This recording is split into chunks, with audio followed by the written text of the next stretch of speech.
માતર તાલુકાના રાજકારણમાં ફરી એકવાર મોટો રાજકીય ભૂકંપ આવ્યો છે। ભાજપના પૂર્વ ધારાસભ્ય કેસરીસિંહ સોલંકીએ કોંગ્રેસમાં સત્તાવાર રીતે જોડાઈ પક્ષ પલટો કર્યો છે। ગુજરાત પ્રદેશ કોંગ્રેસ પ્રમુખ અમિત ચાવડાના હસ્તે તેમણે કોંગ્રેસનો ખેસ ધારણ કર્યો હતો। ઉલ્લેખનીય છે કે પક્ષ વિરોધી પ્રવૃત્તિઓના કારણે ભાજપ દ્વારા તેમને સસ્પેન્ડ કરવામાં આવ્યા હતા। ખેડા જિલ્લા દૂધ સંઘની ચૂંટણી દરમિયાન વધેલા આંતરિક વિવાદ બાદ આ રાજકીય બદલાવ સામે આવ્યો છે। આ ઘટનાથી ભાજપને મોટો ઝટકો માનવામાં આવી રહ્યો છે, જ્યારે કોંગ્રેસ માટે આ એક મોટી રાજકીય એન્ટ્રી છે। હવે જોવાનું રહ્યું કે આ બદલાવનો મતદારો પર શું અસર પડે છે। આજે કોંગ્રેસમાં જોડાયો છો, શું કહેશો?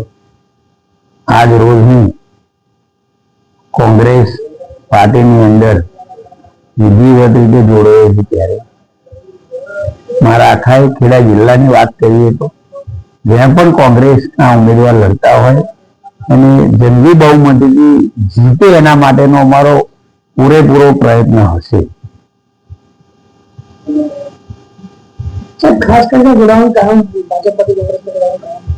ખાસ કરીને ભારતીય જનતા પાર્ટીના પૂર્વ ધારાસભ્ય તરીકે પણ મારી જવાબદારી હતી ત્યાં સુધી, પણ જ્યાં પણ ખોટું થતું હતું હું જાહેરમાં સરકાર સામે પણ બોલ્યો છું। ત્યારે અમૂલની અંદર પણ જ્યાં ભ્રષ્ટાચાર થયો ત્યાં પણ અવાજ ઉઠાવ્યો છે, પણ એ પાર્ટીને ના ગમ્યું તેથી એમને મને સસ્પેન્ડ કરેલો હતો અને સ્થાનિક સ્વરાજ્યની ચૂંટણીની અંદર કોંગ્રેસના ઉમેદવાર વધુ મતથી જીતે એનો સંકલ્પ સાથે હું જોડાયો છું। આજે સર, હાલમાં જે રીતે ભાજપ દ્વારા જે કોંગ્રેસના જે ઉમેદવારો છે એમને ધ્યાન ધમકી જે આપવામાં આવે છે, બે દિવસથી પણ જે આ કઈ ચાલી રહ્યું છે આપ પણ જોઈ રહ્યા છો મીડિયાની અંદર કે ભારતીય જનતા પાર્ટીના સૌ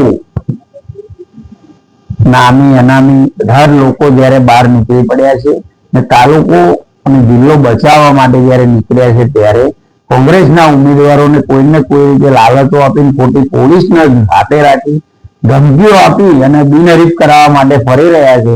પણ આજ સુધી માત્ર તાલુકાની અંદર તાલુકા પંચાયત સભ્ય હોય કે જિલ્લા પંચાયત સભ્ય એક પણ સભ્ય એમની સાથે જયા નથી અને ટોટલી સીટો ઉપર ચૂંટણી થવાની।